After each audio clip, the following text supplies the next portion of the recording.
Venkatesh sir వచ్చి ముందు రోజు సరదాగా నాతో నేను కూర్చొని రాసుకుంటూ ఉంటే వెంకీ సార్ వచ్చి అరే నా మీద ఏమేస్తున్నారా ఏదో ఒకటి అనరా సరదాగా అదను ఇదను అది ఇది అని చెప్పి we wrote but time constraint వల్ల వెంకీ సార్ అసలు we couldn't do it only.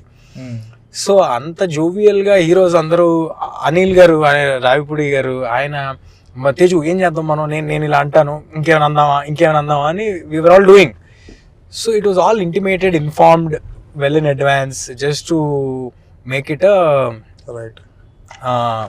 అందరు ఎంజాయ్ చేస్తారని ఆయనకు కూడా తెలుసు. ఆయనకి అన్ని it was very clearly intimated beforehand. So నేను అదే అంటున్నాను సార్, అంటే ఇంత పెద్ద వాళ్ళు బాలకృష్ణ గారు చిరంజీవి గారు వాళ్ళకి ఇన్ఫార్మ్ చేయకుండా ఇలాంటివి చేస్తాం అసలు వాళ్ళ పర్మిషన్ లేకుండా వాళ్ళ ముందు ఎదురుగుండా. సో ఇది ఆలోచించి ఏదైనా మాట్లాడి ఉండాల్సింది ఆడియన్స్. బట్ ఏమో లేండి సార్, ఇఫ్ మేము కూడా when we are standing in a position wear